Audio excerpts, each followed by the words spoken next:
नमस्कार दोस्तों, कैसे हो आप सब। तो करंट अफेयर के एक नए एपिसोड के साथ मैं आपके सामने फिर से हाजिर हूं और आज हमारा 67 नंबर का एपिसोड है। और अगर आप पिछला वीडियो नहीं देखे हैं तो जा करके उसको देखिए। मैं क्या कंटेंट डिलीवर कर रहा हूं तभी आपको मालूम चलेगा। तो आज हमारा 67 नंबर का एपिसोड है, तो इसको देखिए और देखने के बाद उसको अपनी कॉपी में नोट करिए। नोट करने के बाद रिवीजन करिए, ठीक है। कि कोई बिना रिवीजन आपको नौकरी नहीं मिलेगी। जिस जिसकी आपको चाहत है, जिस नौकरी की आपको चाहत है, बिना रिवीजन आपको नौकरी नहीं मिलेगी। तो जाकर के उसको कॉपी में नोट करिए, रिवीजन करिए डेली बेसिस पे, और तब आपको जाकर के सफलता आपको हासिल होगी, ठीक है। तो आइए शुरू करते हैं। पहला क्वेश्चन क्या है, इन विच स्टेट इज देवड़ीगढ़ वाइल्ड लाइफ सेंचुरी लोकेटेड। देवड़ीगढ़ वन्य जीव अभ्यारण्य किस राज्य में अवस्थित है। तो ये है आपका उड़ीसा में। कहां है? उड़ीसा में। और क्यों न्यूज में है देवड़ीगढ़ वाइल्ड लाइफ सेंचुरी? तो न्यूज में इसलिए है, हीराकुंड अभी इंडिया यहाँ पे पहली बार इंडियन बाइसन फेस्टिवल मनाए गए। इंडियन बाइसन क्या होता है? एक बफेलो के आकार का एक जानवर होता है, उसी को बोलते हैं इंडियन बाइसन। तो यहाँ पे पहली बार इंडियन बाइसन फेस्टिवल मनाया गया है। किसके द्वारा? हीराकुंड वाइल्ड लाइफ डिपार्टमेंट के द्वारा। देवड़ीगढ़ वाइल्ड लाइफ सेंचुरी कहां मनाया गया है? देवड़ीगढ़ वाइल्ड लाइफ सेंचुरी इन उड़ीसा। और टोटल कितना है? तो इसमें इसका अभी सेंसस हुआ 2024 में, तो टोटल 669 कितना है? इंडियन बाइसन 669, जो कि 30% जुवेनाइल है। आपको याद रखने क्या है, इंडियन बाइसन फेस्टिवल कहां मनाया गया? देवड़ीगढ़ वाइल्ड लाइफ सेंचुरी। और 669 टोटल, इसके टोटल कितना पॉपुलेशन इसका है सेंसस में? तो 669। अगर उड़ीसा की बात कर ले हम, तो उड़ीसा जो है मनाते हैं हम 1 अप्रैल को भी मनाया गया। अभी 1 अप्रैल को मनाया गया, उड़ीसा के लिए मनाया गया था। उड़ीसा क्योंकि उत्कल दिवस, उड़ीसा जो अपना फाउंडेशन डे मनाता है तो उत्कल दिवस के रूप में मनाता है, उत्कल दिवस। इसके अलावा एक और हम बात कर लें कि अभी हाल ही में उड़ीसा में एक रिजर्व है, Similipal biosphere reserve. Similipal biosphere reserve, ठीक है, सिमलीपल बायोस्फीयर रिजर्व। यहाँ पे अदरक, जिंजर की 2 स्पेसीज, नई स्पेसीज की डिस्कवरी हुई है। एक है जगन्नाथी, JAGA, जगन्नाथी साहू, और दूसरा है प्रियदर्शनी,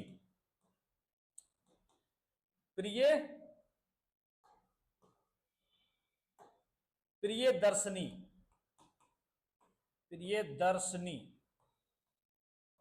ठीक है। तो ये दोनों जिंजर की वैरायटी है। अभी उड़ीसा के सिमलीपल बायोस्फीयर में इसकी डिस्कवरी है। उड़ीसा में एक बहुत, भारत का पूछा कि लॉन्गेस्ट डैम इन इंडिया, ठीक है, लॉन्गेस्ट डैम में भारत का सबसे लंबा बांध कहां है? तो ये है आपके उड़ीसा में ही है। और ये कहां है? महानदी, महानदी पर एक बांध है, और इस बांध का नाम है हीराकुंड बांध, हीराकुंड डैम, ठीक है। और ये आपका उड़ीसा में जो भारत की सबसे लंबी बांध है, longest dam in India. Next देखते हैं। तो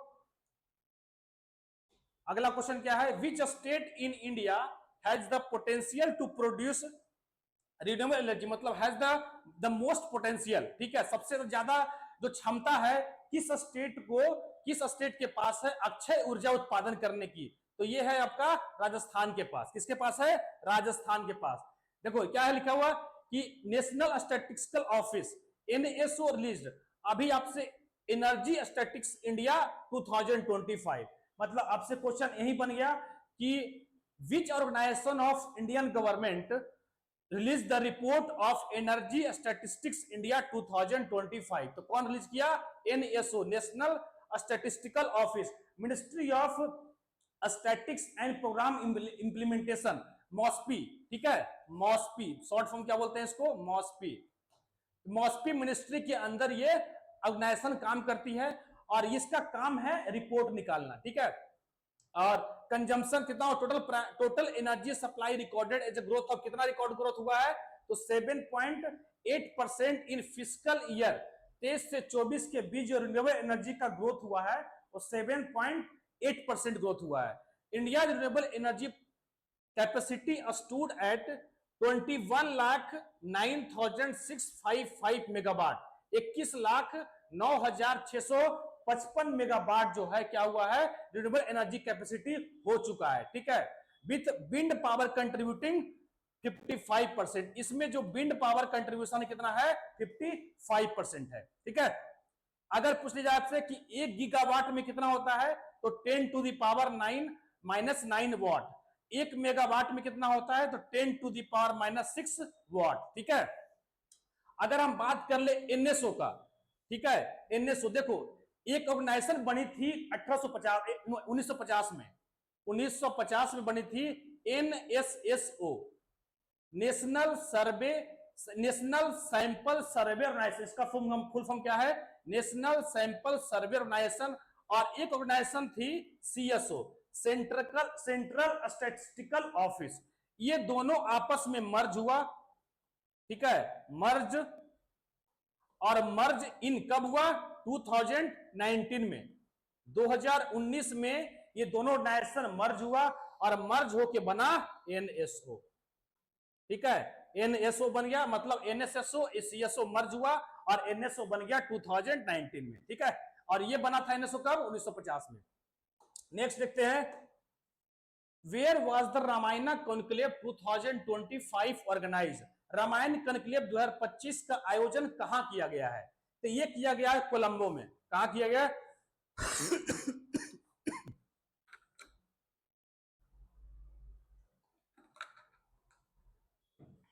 ये कहां गया, रामायण कॉन्क्लेव कहां किया गया, कोलंबो में किया गया।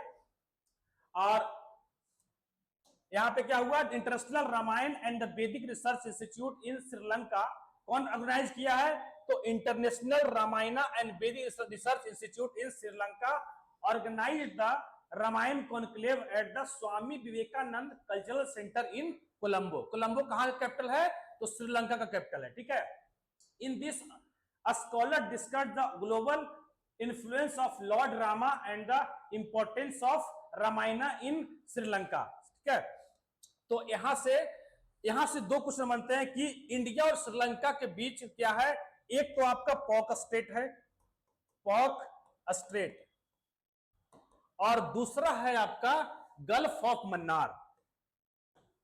बहुत बार क्वेश्चन ये आ भी चुका है एग्जाम में, गल्फ ऑफ मन्नार, और हो सकता है कि आने वाले एग्जाम में फिर से आपसे पूछ दिया जाए। तो दोनों किसके बीच में है, इंडिया श्रीलंका क्या है, एक आइलैंड है। जो आपने मैप देखा हो श्रीलंका का, श्रीलंका एक आइलैंड है, मतलब श्रीलंका से इंडिया का लैंड बाउंड्री नहीं लगता है, वाटर बाउंड्री टच करता है। तो वाटर बाउंड्री उसी श्रीलंका और इंडिया के बीच में दो, एक पॉक स्ट्रेट है और एक gulf of Mannar. Pock straight में एक आइलैंड है कच्छथीबू आइलैंड, कच्छथीबू आइलैंड।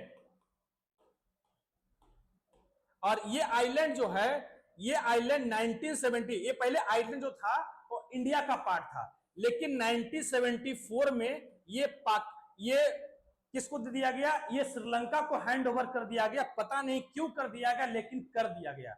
1974 में कच्छथीबू आइलैंड, अभी इस पे कुछ 2024 में पिछले साल जो है इस पे बहुत सारी पॉलिटिक्स भी हुई थी। ठीक है, तो कच्छथीबू आइलैंड इसलिए विवादित है आइलैंड है ये, इसलिए हो सकता है आपके एग्जाम में पूछ लिया जाएगा कि कच्छथीबू आइलैंड कहां लोकेटेड है, तो लोकेटेड है पाक स्ट्रेट में है, जो कि इंडिया और श्रीलंका के बीच में लाई करता है। ठीक है, चलिए तो नेक्स्ट देखते हैं, अगला क्वेश्चन क्या है कि Techkriti 2025, Techkriti 2025 was organized by which institute?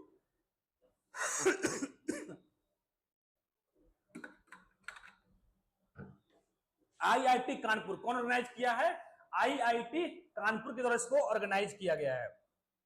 31st addition, सबसे पहले तो कौन सा एडिशन है, तो 31st एडिशन है। Asia largest technology and entrepreneurship festival Techkriti 2025 began with a grand ceremony. और थीम क्या था, तो थीम था इसका पेंटा रे। थीम याद रखेंगे, थीम क्या था, पेंटा रे, और कहां मनाया गया? आईआईटी कानपुर में मनाया गया। और chief of defence staff general Anil Chauhan, general Anil Chauhan was the chief guest. Chief guest कौन थे? तो CDS, second CDS, first CDS कौन थे? तो बिपिन रावत, जिनकी हेलीकॉप्टर दुर्घटना में शहीद हो गए हो। लेकिन दूसरा सीडीएस कौन बने? अनिल चौहान। और अनिल चौहान चीफ गेस्ट किसके? इसके चीफ गेस्ट हैं। और this year a special display of defense technology was held and tribute was paid to the defense forces through रक्षा कृति। ठीक है, ये कहां ऑर्गेनाइज हुआ? ये ऑर्गेनाइज हो गया आपका आईआईटी कानपुर। इसका आंसर क्या हो जाएगा? आईआईटी कानपुर। तो नेक्स्ट देखते हैं फ्रेम टू। फ्रेम नहीं है ये, सॉरी फ्रेम नहीं है ये, फार्म है, फ्राम है। ठीक है, FRAM, Fram two mission has been, Fram two mission है FRAM, ये है फ्राम है। Mission two, Fram two mission has been launched by home recently. तो ये लॉन्च किया है कौन? ये लॉन्च किया है स्पेसएक्स के द्वारा लॉन्च किया गया, जो इलॉन मस्क की कंपनी है स्पेसएक्स, उन्हीं के द्वारा इसको लॉन्च किया गया है। SpaceX successfully launched, SpaceX successfully launched Fram, अरे यार, Fram two mission on March 31, 2025, the first human mission to go into earth polar orbit. ये मतलब कि पहला क्या है? The first human space mission है, मतलब कि ये ह्यूमन क्रू मिशन है जिसमें 4 लोग होंगे। इस मिशन में टोटल कितने लोग हैं? 4 लोग हैं। और to go into earth polar orbit, कहां जाएंगे? अर्थ के पोलर ऑर्बिट, मतलब कि आर्कटिक रीजन। नॉर्थ में अर्थ का क्या है? नॉर्थ में आर्कटिक रीजन, और साउथ में क्या है? मतलब बिल्कुल साउथर्न क्या है? अंटार्कटिक है। तो आर्कटिक रीजन, अर्थ का जो आर्कटिक रीजन है और अंटार्कटिक रीजन है, तो दोनों को क्या करेंगे? दोनों को ये स्टडी करेंगे। The mission was launched by falcon 9 rocket. Falcon 9 rocket इसको लॉन्च किया गया from NASA Kennedy space centre. It consist of all civilian team that will travel for 3 to 5 days in 90 degree polar orbit and perform 22 scientific experiment। मतलब by total 22 scientific experiment को क्या किया जाएगा? Experiment यहां पे किया जाएगा, including x ray test and study of growing mushroom in the microgravity. ठीक है, तो यहां पे क्या होगा कि ये स्पेस मिशन है, एक क्रू मिशन है जिसमें 4 लोग होंगे। ये क्या करेंगे? ये आर्कटिक रीजन, अर्थ का जो आर्कटिक एंड अंटार्कटिक रीजन क्या करेंगे? स्टडी करेंगे। टोटल कितने लोग होंगे इसमें? 4 लोग होंगे। और ये पहला क्या है? Human space mission to go into earth, मतलब अर्थ के पोलर ऑर्बिट पे पहला ये ह्यूमन स्पेस मिशन है जिसमें 4 लोग होंगे। ठीक है, और ये किसका है? स्पेसएक्स का है। तो इसका आंसर क्या हो गया? इसका स्पेसएक्स। आपको पता होगा इसरो किसका है? तो इसरो हो गया आपका इंडिया का, इंडियन स्पेस एजेंसी इसरो हो गया, आपको पता ही होगा। तियानगोंग ये कहां है? ये चाइना का है, ये चाइना का है। और ये रोसकॉस्मोस किसका है? तो ये रसिया का है। ठीक है, रसिया का स्पेस एजेंसी का नाम है रोसकॉस्मोस। नेक्स्ट क्वेश्चन क्या है? When was the gold mercury international award established? Gold mercury international award की स्थापना कब हुई? गोल्ड मर्करी इंटरनेशनल अवार्ड की स्थापना कब हुई? तो ये हुई है ईयर 1961 में। क्यों हुई है? तो क्यों न्यूज में है? तो 14th Dalai Lama Tenzin Gyatso awarded the gold mercury prize 2025। 90 year old gold mercury award किसको दिया गया? तो 14th दलाई लामा जो 14वें नंबर। दलाई लामा कौन होते हैं? दलाई लामा मतलब supreme leader of Buddhism. Buddhism जहां जहां बुद्धिस्ट है उसके सुप्रीम लीडर कौन है? दलाई लामा होते हैं। जो दलाई लामा, एक दरअसल दलाई लामा क्या है? दलाई लामा एक पोस्ट है, लेकिन उनका नाम क्या है? नाम दलाई लामा नहीं है, ध्यान रखेंगे, नाम दलाई लामा नहीं है, उनका नाम तेंजिंग ग्यात्सो है। मतलब जो दलाई लामा उनको दिया जाता है जो बुद्धिस्ट की जो सुप्रीम लीडर होते हैं उनको एक मतलब कि उनको उपाधि दिया जाता है, तो डेजिग्नेशन है ये Dalai Lama. Spiritual leader Tenzin Gyatso, popularly known as the 14th Dalai Lama, was awarded the gold mercury prize at his residence in Dharamshala. देखो ये कहां रहते हैं, धर्मशाला में रहते हैं। अभी इसके बारे में सारा कुछ आपको बता देता हूं एक एक चीज। तो इसका आंसर क्या हो गया पहले कि इसका स्थापना कब हुआ था, 1961 में। क्यों न्यूज में है, तो दलाई लामा को यह अवार्ड दिया गया है। अब बात है दलाई लामा। सबसे पहले जन्म शुरू करते हैं कि दलाई लामा से क्वेश्चन बन सकते हैं। तो सबसे पहले इनका बर्थ, जन्म कहां होता है इनका, 6 जुलाई 1935 कहां हुआ, तिब्बत, तिब्बत में। लेकिन 1959 में होता है तिब्बत अपराइजिंग। 1959 में एक हुआ तिब्बत अपराइजिंग, जिसमें क्या हुआ कि चाइनीज गवर्नमेंट के खिलाफ तिब्बत अपराइजिंग होता है, चाइनीज गवर्नमेंट के खिलाफ। उसमें चाइनीज फोर्सेस जो होता है रिटेलिएट करती है, और इसी क्रम में वो क्या होते हैं, दलाई लामा चाइना छोड़ करके इंडिया आ जाते हैं, और अरुणाचल प्रदेश के रास्ते इंडिया आते हैं, और इंडिया में यहीं पे रहते हैं। कहां पे, धर्मशाला। जो धर्मशाला कहां, ये धर्मशाला कहां गया, धर्मशाला, ये धर्मशाला में। तो अभी दलाई लामा कहां रहते हैं, धर्मशाला, हिमाचल प्रदेश में एक जगह धर्मशाला, वहीं पे रहते हैं। और ये हो गया 1959। इसके अलावा अगर बात करें तो 1989 में दलाई लामा को 1989 में दलाई लामा को दिया गया Nobel peace prize, which is very very important. Nobel peace prize, Dalai Lama को 1989 में नोबेल पीस प्राइज दिया गया। इसके अलावा दलाई लामा की दो बड़ी फेमस बुक है, एक है आर्ट ऑफ हैप्पीनेस,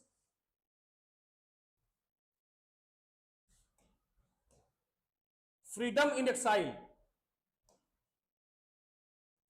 बुक की बात कर लें तो एक है freedom in exile, freedom in exile, ठीक है। और ये हो गया।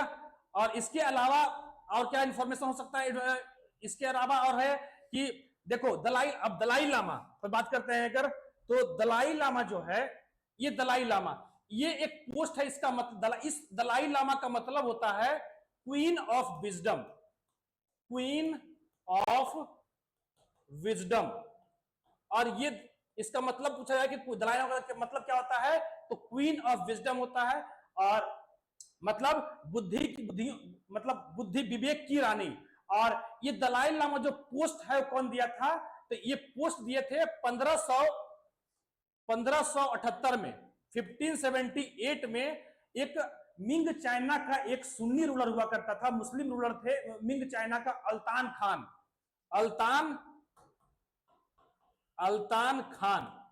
और यही अल्तान खान जो है ने के द्वारा ये पोस्ट क्रिएट दिया गया था दलाई लामा बुद्धिस्ट को। और ये हो गया पूरा दलाई लामा के बारे में। और 59 में, अब 59 में उन्होंने चाइना छोड़ दिया, अभी कहां रहते हैं, धर्मशाला में। 89 में नोबेल पीस प्राइज दिया गया इनको। इनके बुक्स का नाम क्या है, फ्रीडम इन एक्साइल, ठीक है। ये इसका आंसर क्या हो गया, 1961। तो अभी चलिए नेक्स्ट देखते हैं अब।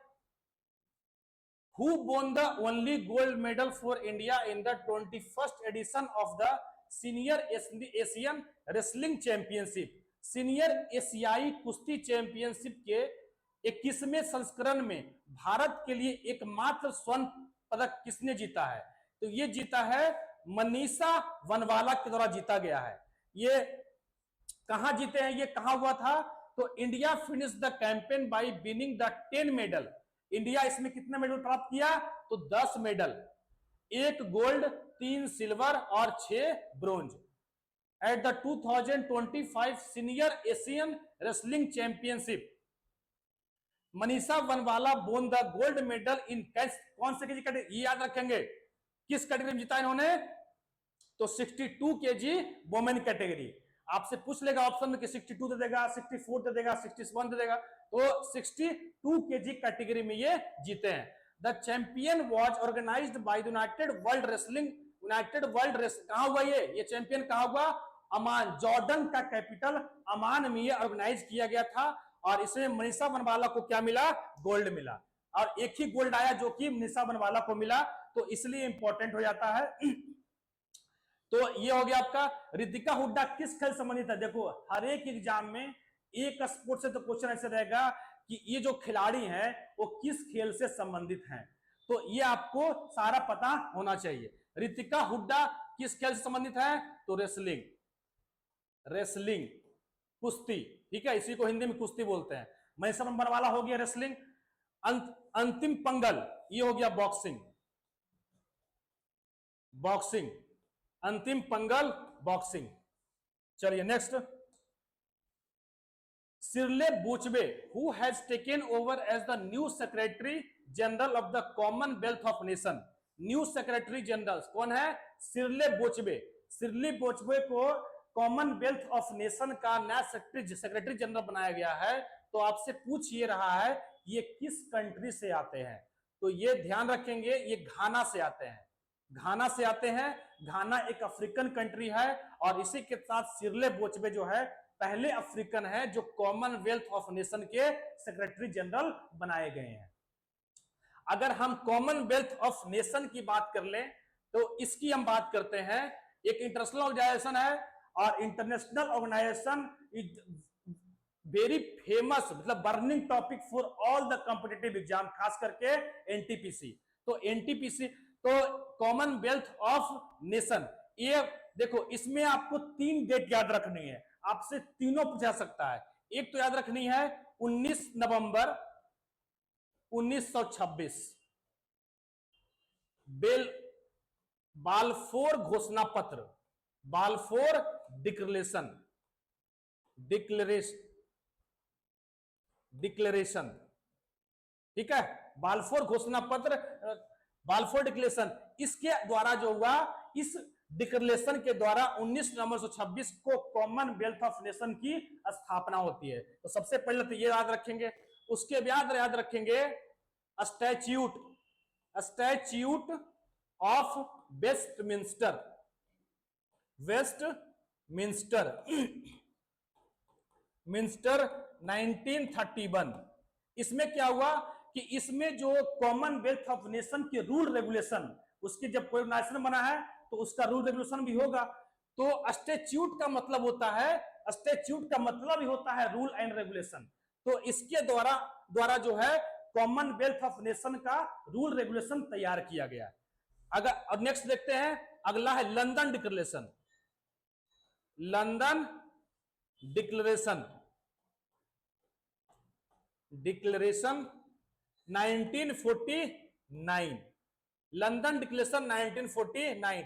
इसके द्वारा जो हुआ इंडिया को कॉमनवेल्थ ऑफ नेशन को, भारत को एक कंटिन्यू मेंबर के रूप में, मतलब कि इंडिया को कंटिन्यू मेंबर, इंडिया को एक्सेप्ट किया गया as a Commonwealth nation.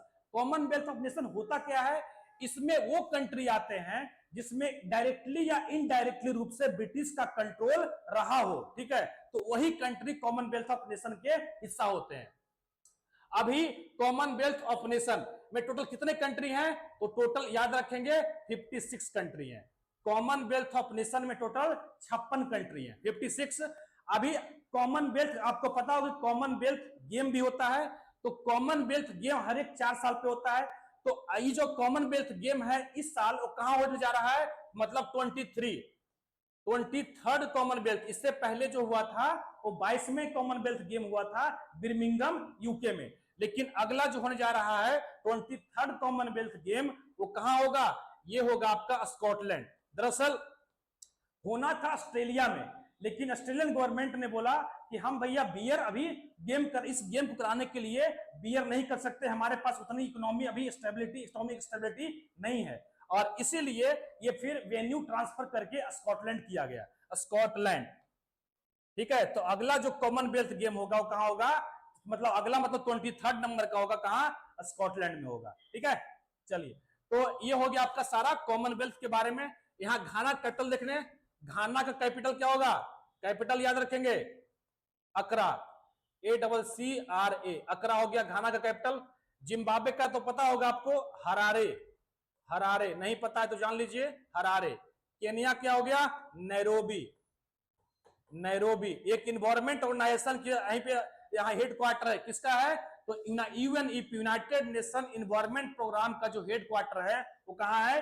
Kenya का कैपिटल नैरोबी में है। नाइजीरिया का हो गया अबूजा, अबूजा, ठीक है। तो ये कैपिटल हो गया, ये कॉमनवेल्थ हो गया। तो Shirley Botchwey became the first African woman to become the secretary general of Commonwealth of nation on April 2025. She replaced Patricia Scotland of Dominica.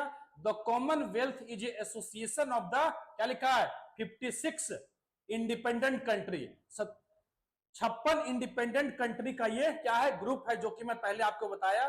Which were once colonies of Great Britain, जो कि एक समय पे great Britain का colony हुआ करता था, मतलब कंट्रोल हुआ करता था ब्रिटिश का। हेल्पलाइन, चलिए बस इतना ही है आपके लिए। तो ये था मेरा लास्ट क्वेश्चन, और इसी तरह से वीडियो में आपके पास लेकर के आता रहूंगा। तो वीडियो अच्छा लगा हो तो please like, share and subscribe करें। और यहां से आपने देखा कि करंट अफेयर के साथ साथ आपका करंट अफेयर के साथ साथ आपका स्टैटिक पोर्शन भी क्लियर हो जाएगा अगर रेगुलर बेसिस पे फॉलो वीडियो को करते हैं। ठीक है, चलिए, थैंक यू।